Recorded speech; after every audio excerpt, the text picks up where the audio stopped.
నమస్తే, welcome to T short channel. So this is Raj. Okay, మనం Indian economy గురించి discuss చేస్తున్నాం. సో దాంట్లో ఇండియన్ ఎకనామీలో నేషనల్ ఇన్కమ్కు సంబంధించిన చాలా అంశాలు డిస్కస్ చేయడం జరిగింది. ఇంకా మనం ద ప్రిలిమినరీ అండ్ మెయిన్స్ కంటెంట్లో బేస్ చేసుకునేటప్పుడు ద నేషనల్ ఇన్కమ్లో ఇంకేం క్వశ్చన్స్ వస్తాయి జనరల్గా, ఇంకా ఎలాంటి క్వశ్చన్స్ మనం తీసుకోవాలి నేషనల్ ఇన్కమ్లో అనేటువంటి దాంట్లో తీసుకున్నాం. దాంట్లో here is the GDP deflator and GDP reflator. Okay, this is very important. The GDP deflator, GDP reflator అంటే ఏంటి జనరల్గా. సో దీని మీద కూడా క్వశ్చన్ అడగడానికి ఆస్కారం ఉంటుంది. The preliminary content, the deflator and reflator. Okay, ఇక్కడ నేను మీకు ఇంతకుముందుకు ద లాస్ట్ వీడియోలో ఒక దేశ జాతీయ ఆదాయం లెక్కించేటప్పుడు ద మేజర్గా ఒక రెండు ధరల ప్రకారం తీసుకుంటాం అన్నాం. రెండు ధరలు అంటే ఏంటిది? ద ప్రస్తుత ధరలు అన్నాం. రెండవది ఆధార సంవత్సర ధరలు అన్నాం. ప్రస్తుత ధరలు అంటే ఏమన్నట్టు, ఒక దేశంలో తయారైన అంతిమ వస్తు సేవల విలువను ఏ సంవత్సర ధరలు అవుతుంటాయో అంటే ప్రస్తుత ఆర్థిక సంవత్సర ధరల ప్రకారం లెక్కించడాన్నే ద ప్రస్తుత ధరలు అంటున్నాం, ద కరెంట్ ప్రైసెస్. అరే the current prices means to estimating of the current year prices like the current year of national income and the fixed year of national income or the base year of national income or the actual year of national income. వాస్తవ ఆదాయం అంటే ఏంటిది? Actual income. Actual income ఎట్లా చూస్తాం? ఆధార సంవత్సర ధరల ప్రకారం లెక్కిస్తాం. కాబట్టి ప్రస్తుత సంవత్సర ధరల ప్రకారం లెక్కించగా వచ్చిన విలువ ఎప్పుడైనా నామమాత్రపు ఆదాయమే.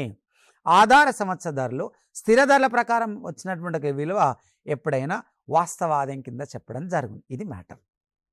ఇప్పుడు మనకు ఒక రెండు పదాలకు ఒక కొత్త పదం జీడిపి డిఫ్లేటర్ అనేటువంటి ఒక పదాన్ని తీసుకుందాం. ఓకే, అలాగే రెండవ తీసుకుంటే జీడిపి రిఫ్లేటర్. ద ఫస్ట్ మనం ఏం చూద్దాం, జీడిపి రిఫ్లేటర్ అనేటువంటి ఒక పదాన్ని తీసుకుందాం. ఇక్కడ మనం సో జీడిపి డిఫ్లేటర్ అంటే ఏంటి జనరల్గా అంటే ఒక దేశంలో వచ్చిన ఆదాయం ప్రస్తుత సంవత్సర ధరలు ఏవైతుంటాయో ఈ ప్రస్తుత సంవత్సర ధరల ప్రకారం లెక్కించగా వచ్చిన ఆదాయం ఎప్పుడు వాస్తవ ఆదాయం కాదు. దాన్నే నామమాత్రపు ఆదాయం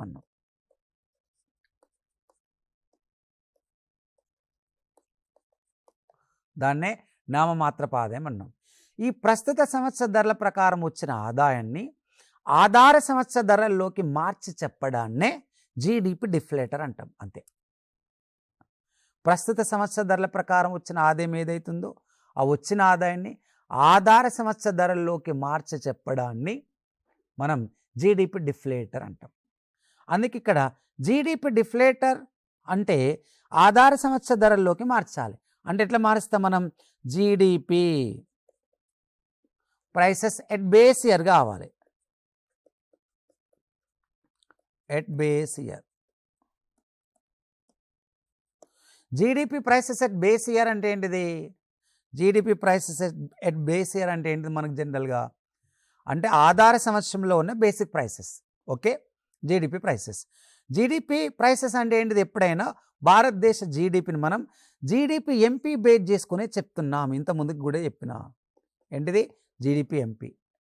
ఈ GDP MP at constant prices అన్న బేస్ ఇయర్ అన్న ఒకటే, ఆధార ధరలన్నా స్థిర సంవత్సరం అన్నా ఒకటే. రైట్. సో కాబట్టి ఇప్పుడు ఎగ్జాక్ట్లీ ఇప్పుడు ఇక్కడ ఈ బేస్ ఇయర్ ఈజ్ ఈక్వల్, అప్పుడు ఏం చేస్తాం? GDP prices at base year is equal GDP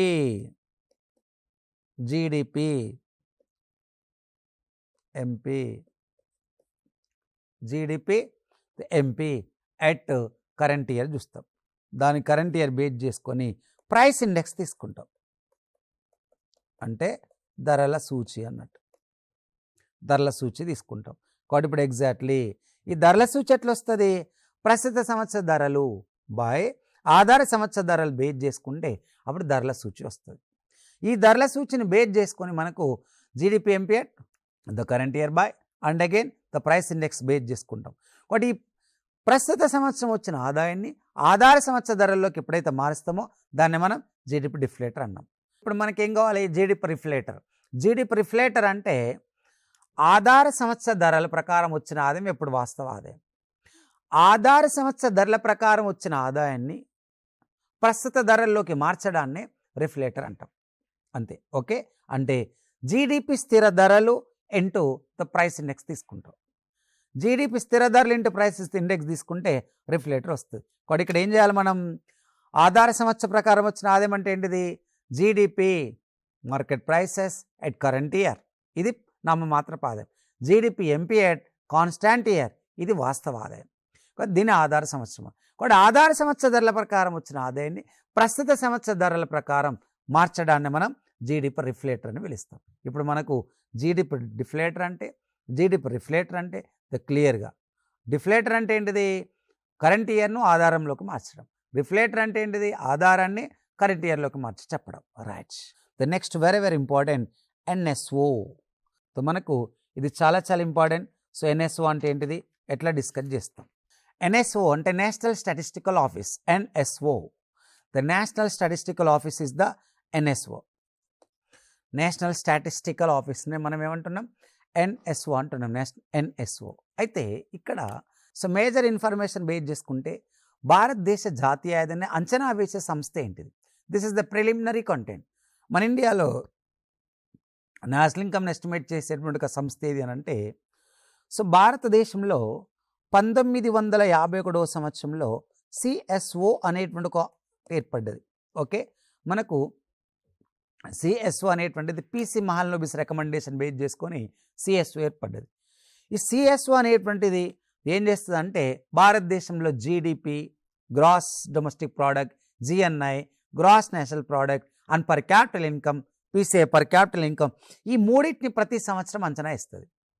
national income and domestic income, GDP and GNP and again per capita income, ఈ మూడింటిని ప్రతి సంవత్సరం అంచనా వేసేటువంటిది మన సిఎస్ఓ.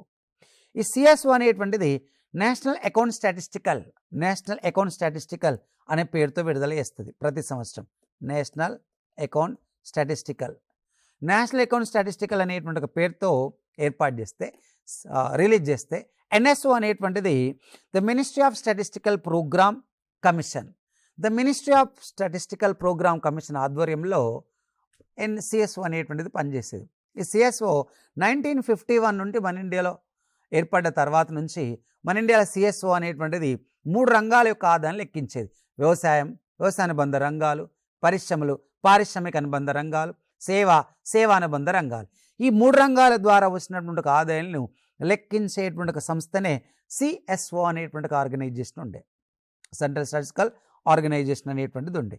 అయితే సో రీసెంట్గా ద సెంట్రల్ గవర్నమెంట్ ఏం చేయడం జరిగిందంటే, జాతీయాదాయాన్ని అంచనా వేయడానికి ఒక సంస్థను స్థాపించింది. ఆ సంస్థనే ఎన్ఎస్ఓ అంటాం. గతంలో ఉన్న సిఎస్ఓ ప్లస్ గతంలో ఉన్న NSSO, national sample survey organisation. CSO ఎన్ఎస్ఎస్ఓలను కలిపి 2019 మేలో ఎన్ఎస్ఓగా కేంద్ర ప్రభుత్వం తీసుకొచ్చింది. కాబట్టి ఇప్పుడు సిఎస్ఓను ఎన్ఎస్ఎస్ఓను కలిపి ఏం తీసుకున్నాం మనం? NSO, national statistical office. ఈ NSO ministry of the statistical the programme implementation. The ministry of the statistical programme implementation ఆధ్వర్యంలో ఎన్ఎస్ఓ అనేది పనిచేస్తుంది. MOSPI, the ministry of statistical programme implementation, MOSP ఆధీనంలో ఎన్ఎస్ఓ అనేటువంటిది సంస్థ పనిచేస్తుంది. కాబట్టి ఇప్పుడు ఎగ్జాక్ట్లీ సో మన ఇండియాలో ద ఎన్ఎస్ఓ అనేటువంటిది సో కంట్రీలో నేషనల్ ఇన్కమ్ అనేటువంటిది అంచనా వేస్తుంది.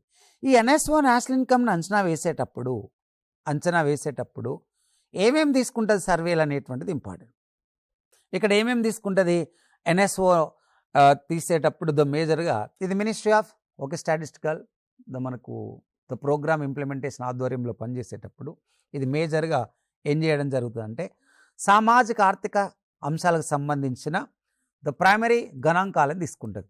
అంటే ద మేజర్గా మన ఇండియాలో నేషనల్ ఇన్కమ్ ఎస్టిమేట్ చేసేటప్పుడు ఏం తీసుకుంటుంది?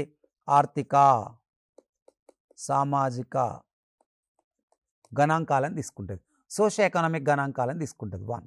ఓకే, రెండోది ఏం చేయడం జరుగుతుందంటే యాన్యువల్ సర్వే తీసుకుంటుంది. యాన్యువల్ సర్వే అంటే ఇండస్ట్రియల్ యాన్యువల్ సర్వే తీసుకుంటుంది, ఇండస్ట్రియల్ యాన్యువల్ సర్వే తీసుకుంటుంది. దాని తర్వాత రూరల్ అండ్ అర్బన్ ప్రైసెస్ తీసుకుంటుంది, రూరల్ అండ్ అర్బన్ ప్రైసెస్, గ్రామీణ పట్టణ ధరలను తీసుకోవడం జరుగుతుంది, right. And again crop statistics తీసుకుంటుంది.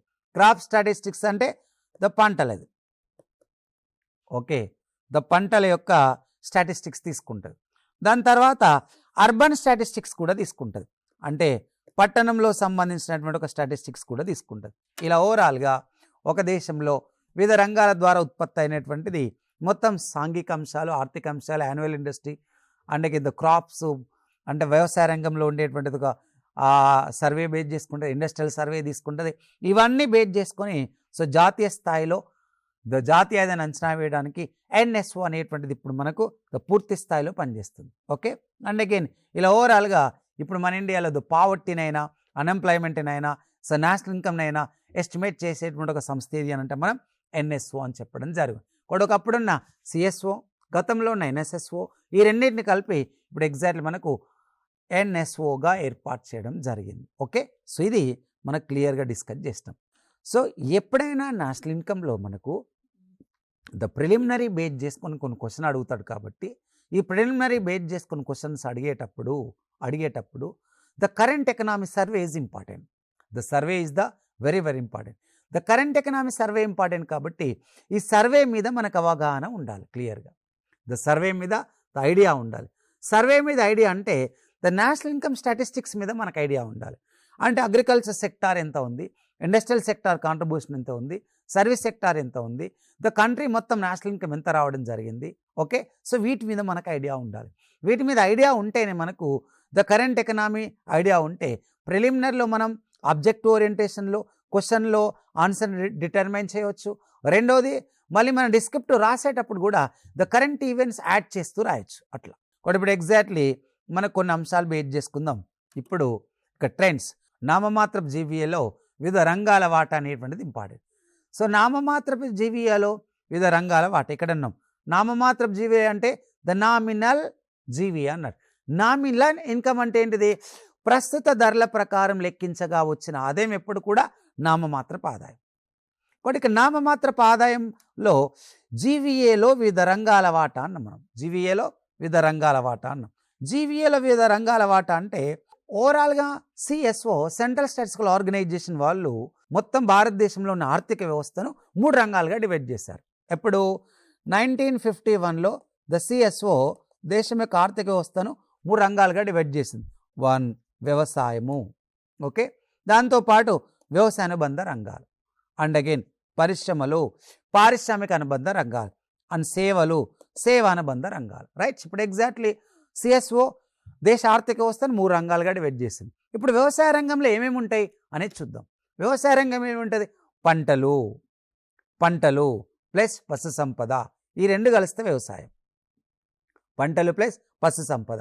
దాని తర్వాత మత్స్య సంపద, అటవీ సంపద. పంటలు ప్లస్ పశు సంపద వ్యవసాయం, వ్యవసాయం ప్లస్ మత్స్య సంపద, అటవీ సంపద. The agriculture and forestry and fisheries, వీటన్నింటి కలిస్తే వ్యవసాయ అనుబంధ రంగాలు అంటాం. Agriculture allied sectors. Agriculture allied sectors are included agriculture as well as fishery and forestry, right. And again పారిశ్రామిక రంగం. పారిశ్రామిక రంగంలో మనం ఏం తీసుకున్నాం? ద మ్యానుఫ్యాక్చరింగ్, తయారీ రంగం. And again the mines, the గనులు, దాంతోపాటు కన్స్ట్రక్షన్, నిర్మాణం అండ్ విద్యుత్, గ్యాస్, యూటిలిటీ సర్వీసెస్, ఇవన్నీ పారిశ్రామిక రంగం. ఇవే పారిశ్రామిక అనుబంధ రంగాలు. అండ్ అగైన్ సర్వీసెస్, సేవలు, hotels, restaurant, the communication, the roads, and again information, the financial, real estate, and again occupational workers, and again defence and other services, ఇవన్నీ కూడా దేంట్లో? సేవా రంగాలు. ఎప్పుడు మనం దేశ ఆర్థిక వ్యవస్థను ఎన్ని రంగాలుగా డివైడ్ చేసినాం? 1951లో తీసినాం. అయితే సో మన ఇండియా ఇప్పుడు మనకు మొత్తం జీవీఏలో గ్రాస్ వాల్యూ యాడెడ్ అన్నాడు. జీవీఏ గ్రాస్ వాల్యూ యాడెడ్ అంటే వస్తుత్పత్తి విలువ గురించి వాస్తవంగా చెప్పేది జీవీఏ అన్నట్టు, ఓకే. కేవలం వస్తుత్పత్తి గురించి మాత్రమే చెప్తుంటారు జీవీఏలో. కాబట్టి ఇక్కడ ఈ జీవీఏలో బేస్ చేసుకునేటప్పుడు వ్యవసాయానుబంధ రంగాలు అంటే మొత్తం భారతదేశ ఆర్థిక వ్యవస్థ 100% అనుకుంటే, భారతదేశ ఆర్థిక వ్యవస్థ 100% అనుకుంటే, ఈ 100%లో 2019-20లో 18.4% వ్యవసాయ రంగం నుంచి వస్తుంది. 26.7% పారిశ్రామిక రంగం నుండి వస్తుంది. అండ్ అగైన్ ఇక్కడ మనకు సేవలు 55% వచ్చినాయి. సేవలు 55% వచ్చినాయి. దాని తర్వాత 2020-21లో వ్యవసాయ రంగం 20% ఉంది. పారిశ్రామిక రంగం 25.9% ఉంది. అండ్ సేవా రంగం 53.9% ఉంది. చూడండి, 2021-22 ఎస్టిమేషన్స్ అంచనాలను తీసుకుంటే 18.8% వ్యవసాయం, ఓకే, 28.2% పరిశ్రమలు, దాని తర్వాత 53% సేవలు, ఓకే. ఇప్పుడు నిన్న ఒకవేళ ఎగ్జామ్లో 2021-22 ఆర్థిక సర్వే ప్రకారం ఏ రంగ వాటా ఎక్కువగా ఉంది అని అంటే సేవలు అన్నట్టు. ఇక్కడ సేవలు ఎంత ఉంది? 53% ఉంది. పరిశ్రమలు ఎంత ఉంది? 28.2% ఉంది. వ్యవసాయం ఎంత ఉంది? 18.8% ఉంది. కాబట్టి ఇప్పుడు భారతదేశ ఆర్థిక వ్యవస్థలో ఏ రంగం వాటా మనకి ఎక్కువగా కనబడుతుంది? మేజర్గా సేవల రంగం వాటనే ఎక్కువగా ఉంటుంది. అయితే ఇక్కడ 2019-20ని కన్సిడర్ చేసినప్పుడు 2019-20ని చూసి 2020-21లో వ్యవసాయ రంగ వాటా 18.4% నుండి 20%కి పెరిగింది. పారిశ్రామిక రంగ వాటా 26.7% నుండి 25.9%కి తగ్గింది. ఓకే, అంటే సో ఆల్ ద వరల్డ్, ప్రపంచమంతా ఒక కోవిడ్ అనేటువంటి ఒక మహమ్మారి వలన, కోవిడ్ అనేటువంటి ఒక కాంటాజియస్ డిసీజ్ వలన, ఒక అంటువ్యాధి వలన ప్రపంచంలో ఉండేటువంటి ఎకానమీ మొత్తం షట్ డౌన్ అయిపోయింది. అందుకే భారతదేశంలో కూడా లాక్డౌన్ అనేటువంటిది రావడం, షట్ డౌన్ ఎకానమీ మొత్తానికి ఉండడంతో, క్లోజ్ డౌన్ ఎకానమీ ఉండడంతో భారతదేశంలో పరిశ్రమలు, తయారీ రంగం, సేవల రంగాలు మొత్తానికి క్లోజ్ కావడం జరిగింది. అందుకే ఓవరాల్గా ఇక్కడ 25.9%, గతాన్ని పోలిస్తే తగ్గింది. అలాగే ఇక్కడ తీసుకుంటే 53.9% ఉంది. అంటే 2019-20లో 55% ఉంది సేవారంగం, 2020-21లో తీసుకుంటే 53.9% ఉంది. అంటే సేవారంగం వాటా క్రమం తగ్గడం జరిగింది. అది కూడా కోవిడ్. ఇప్పుడు మనం చూద్దాం, 2020 అండ్ 2021 బేస్ చేసుకుంటే వ్యవసాయ రంగ వాటా కొంచెం తగ్గింది. కానీ సేవారంగ వాటా పారిశ్రామిక రంగ వాటా 25.9 నుండి 28.2% పెరిగింది. అంటే భారతదేశంలో మళ్ళీ తయారీ రంగ వాటా, అంటే లాక్డౌన్ ఎఫెక్ట్ ఎప్పుడైతే లాక్డౌన్ అనేటువంటిది ఎత్తేయడం జరిగిందో కేంద్ర రాష్ట్ర ప్రభుత్వాలు, ఆటోమేటిక్గా అప్పుడు మళ్ళీ భారతదేశంలో ఇండస్ట్రియల్ ఫార్మేషన్ జరిగింది. ఇండస్ట్రియల్ సెక్టార్ డెవలప్ కావడంతో 28.2% వచ్చింది. దాని తర్వాత సేవారంగం వాటా 53% అంటే యాజ్ వెల్ యాజ్ స్టేబుల్గా ఉండడం జరిగింది. రైట్, ఇప్పుడు ఇది ఓవరాల్. ఇప్పుడు మనకు జీవీఏలో రంగాలు తీసుకుంటే వ్యవసాయం 18.8 అండ్ పరిశ్రమలు 28.2 అండ్ సేవలు 53% ఉంది. ఇప్పుడు మనం ఒక దేశంలో పారిశ్రామిక రంగం అభివృద్ధి కావాలన్నా, ఒక దేశ ఉపాధి అవకాశాలు పెరగాలన్నా, ఒక కంట్రీ యొక్క ఉపాధి అవకాశాలు పెరగాలన్నా, కంట్రీ డెవలప్మెంట్ జరగాలన్నా ఒక కంట్రీకి ఏమి ఇంపార్టెంట్ అంటే మ్యానుఫ్యాక్చరింగ్ ఈజ్ ఇంపార్టెంట్. మ్యానుఫ్యాక్చరింగ్ అంటే తయారీ రంగం. మ్యానుఫ్యాక్చరింగ్ ఈజ్ ఇంపార్టెంట్, తయారీ రంగం. ఇక్కడే నేను ఉత్పాదకత రంగం అని రాస్తాను. ఉత్పాదకత రంగం, ఈ ఉత్పాదకత రంగం అనేటువంటిది చాలా చాలా ఇంపార్టెంట్. ఇక్కడ భారతదేశ పారిశ్రామిక రంగంలో మొత్తం 28.8% ఉంది. 28.2% ఉంటే దాంట్లో 15.4% మ్యానుఫ్యాక్చరింగే ఉంది. ఓకే, ఇంకా ఒక దేశ ఉపాధి ఎప్పుడు కూడా కంట్రీలో మ్యానుఫ్యాక్చరింగ్ మీద డిపెండెంట్. మ్యానుఫ్యాక్చరింగ్ సెక్టార్ డెవలప్ అయినప్పుడు పారిశ్రామిక రంగ వాటా పెరుగుతుంది. అండ్ మ్యానుఫ్యాక్చరింగ్ సెక్టార్ డెవలప్ అయినప్పుడు ప్రొడక్షన్ లెవెల్స్ పెరుగుతాయి. ప్రొడక్షన్ లెవెల్స్ పెరిగితే ఇప్పుడు కంట్రీలో ఆటోమేటిక్గా ఎంప్లాయ్మెంట్ జనరేషన్ పెరుగుతుంది, ఇన్కమ్ సోర్సెస్ పెరుగుతుంది, కన్జంప్షన్ లెవెల్ పెరుగుతుంది, కంట్రీ రీప్రొడక్షన్ పెరగడానికి ఆస్కారం ఉంటుంది. అందుకే ఈరోజు ప్రపంచంలో చైనా ఫాస్ట్గా డెవలప్ కావడానికి, జర్మనీ ఫాస్ట్గా డెవలప్ కావడానికి, సౌత్ కొరియా ఫాస్ట్గా డెవలప్ కావడానికి, ఆల్రెడీ అమెరికా లాంటి దేశాలు బాగా అభివృద్ధిలో ఉండడానికి రీజన్ ఏంటంటే మ్యానుఫ్యాక్చరింగ్ కాంట్రిబ్యూషన్ ఆ కంట్రీ యొక్క జీడిపిలో ఎక్కువగా ఉండడం.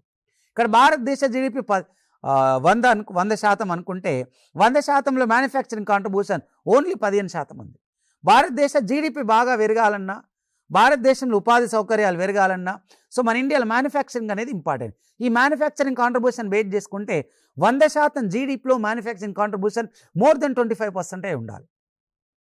అంటే అప్పుడు తయారీ రంగం అనే వాటా పారిశ్రామిక రంగంలో 75% కాంట్రిబ్యూషన్లో ఉండాలి. 75% కాంట్రిబ్యూషన్లో ఉంటే కంట్రీ జీడిపిలో మ్యానుఫ్యాక్చరింగ్ వాటా ద మోర్ దెన్ 25% ఉంటుంది. ద మోర్ దెన్ 25% ఉండడం వల్ల ద కంట్రీ డెవలప్మెంట్లో ఉంటుంది. ఇలా మనం గ్రూప్ 1 పాయింట్ ఆఫ్ వ్యూలో థింక్ చేయాలి.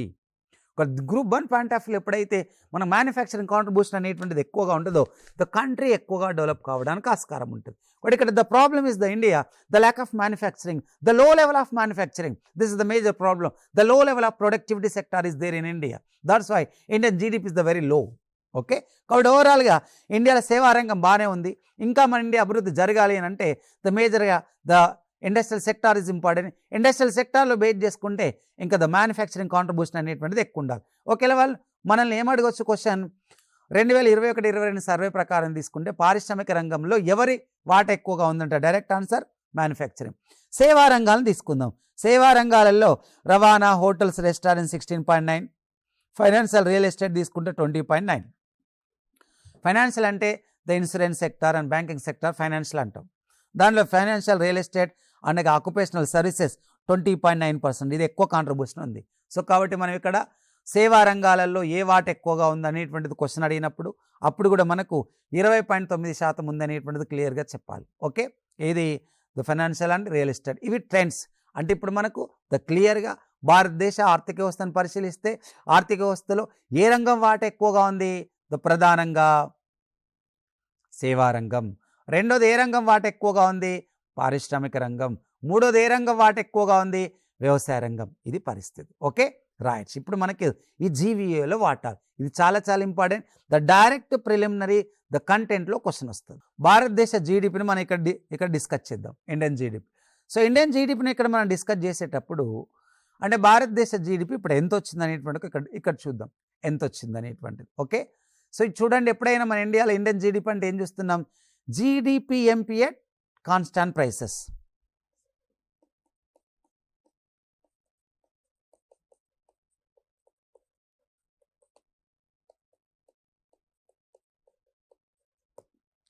GDP MP at constant prices అనేటువంటిది సో మనం మేజర్గా తీసుకోవడం జరుగుతుంది.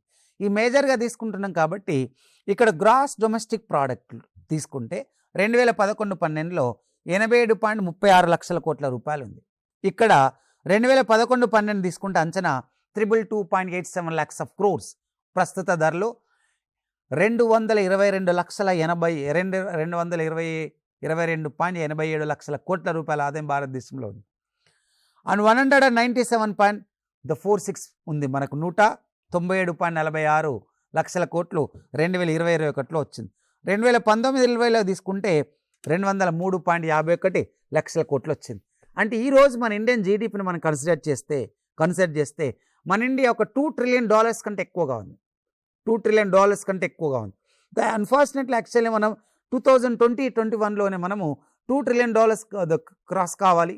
కానీ ద కోవిడ్ లాంటి ఎఫెక్ట్లు ఉండడం వలన అప్పుడు మనం ద $1.97 trillion అనేటువంటి ఎకనామీ మన ఇండియా ఉండడం జరిగింది. సో నరేంద్ర మోడీ గవర్నమెంట్ కూడా అంటే ద బీజేపీ గవర్నమెంట్ ఎప్పుడైతే అధికారంలోకి వచ్చిందో రీసెంట్గా నరేంద్ర మోడీ గవర్నమెంట్ కూడా ద 2018-19 టైంలో ఒక ఎజెండా తీసుకుంటుంది. ఏంటంటే 2025 పీరియడ్ నాటికి ద భారతదేశ economy the more than the $5 trillion economy cross కావాలని చెప్పింది. The $5 trillion economic the complete కావాలన్నా క్రాస్ కావాలన్నా ఇండియన్ జీడిపి ద ప్రతి సంవత్సరం ఎంత అంటే 10 lakhs crores and 15 lakhs of crores ఎక్కువగా పెరగాలి. అలా పెరగాలంటే ద 10%, 15% గ్రోత్ రేట్ వరకు ఉండాలి. అప్పుడే మనకు జనరల్గా the $5 trillion of economy. $5 trillion of economy అంటే 350 లక్షల కోట్ల రూపాయల కంటే ఎక్కువ ఉండాలి. ఎప్పుడైతే మన ఇండియా $5 trillion ఆఫ్ ఎకనామీలోకి వెళ్తుందో అప్పుడు ఇండియా టాప్ 5 కంట్రీస్లో తీసుకుంటే ద జపాన్ కానీ ద చైనా తర్వాత కానీ భారతదేశం 3rd or 4th ర్యాంక్లో ఉండడానికి ఆస్కారం ఉంటుంది. Right, this is the Indian GDP of grow. Indian GDP మొత్తం ఎంత ఉంది అనేటువంటిది ఇంపార్టెంట్. కాబట్టి మన ఇండియా ఇక్కడ 222.87 lakhs of 222 అన్న ఇక్కడ అంటే $2 trillion కంటే ఎకనామీ మన ఇండియా స్లోగా ద క్రాస్ కావడం జరుగుతుంది. Okay right. And again the next okay దీని తర్వాత జీడిపి వృద్ధి రేట్. ఇక్కడ జీడిపి వృద్ధి రేట్ మనం ఇక్కడ తీసుకుంటే ద మేజర్గా జీడిపి గ్రోత్ రేట్ ఎప్పుడైనా నేను మీకు చెప్పిన జీడిపి గ్రోత్ రేట్ దేన్ని బేస్ చేసుకొని చెప్తామంటే ఇక్కడే 2015 నుంచి దీన్ని బేస్ చేసుకుని చెప్తున్నాం.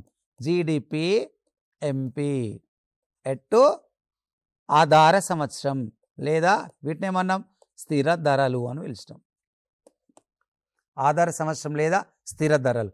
జీడిపి ఎంపీ స్థిర ధరల ప్రకారమే లెక్కిస్తున్నాం.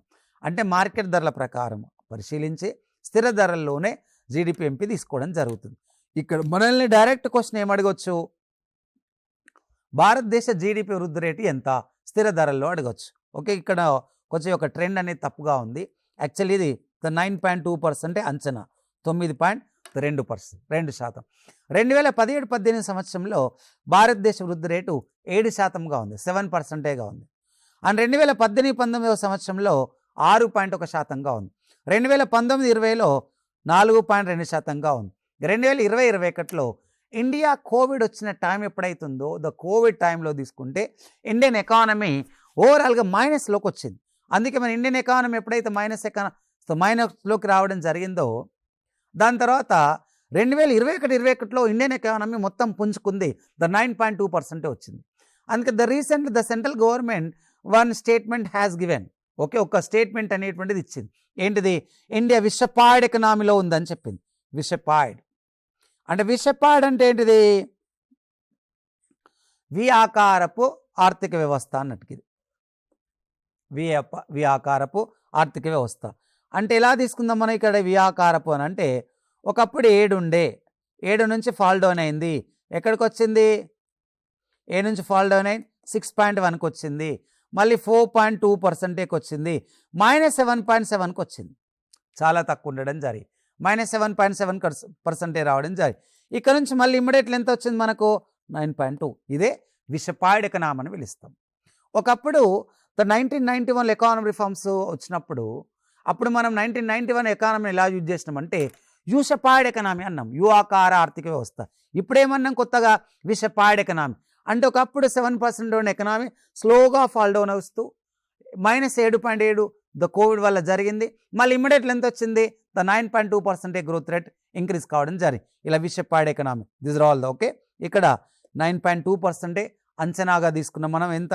ఏది 2021-22. సో దాన్ని బేస్ చేసుకుంటే సో ఓవరాల్గా 9.2% గ్రోత్ రేట్ అనేటువంటిది సో ఇండియాలో రావడం జరిగింది. ఇది సో మనకు జీడిపి సో వృద్ధి రేట్ అంటే ఏంటిది? ఇక చాలా అంశాలు డిస్కస్ చేసినాం.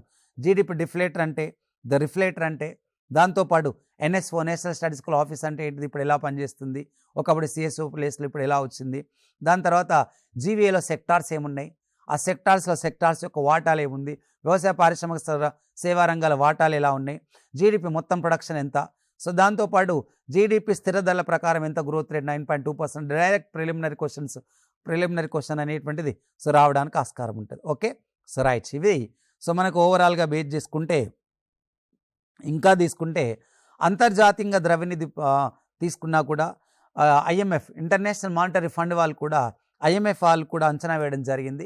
భారతదేశ వృద్ధి రేటు 9% ఉంటుందని. వాళ్ళు అన్నట్టే మన ఇండియాలో వృద్ధి రేటు 9.2% వచ్చింది.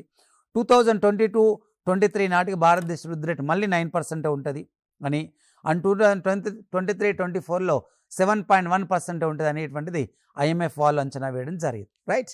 ఇవే కాకుండా నెక్స్ట్ వీడియోలో పర్ క్యాపిటల్ ఇన్కమ్ ఎలా ఉంది, ఏ స్టేట్ యొక్క ఇన్కమ్ ఎక్కువగా ఉండడం జరిగింది అనేటువంటిది మనం నెక్స్ట్ వీడియోలో జనరల్గా డిస్కస్ చేద్దాం. ఓకే గైస్, థ్యాంక్ యూ, నమస్తే.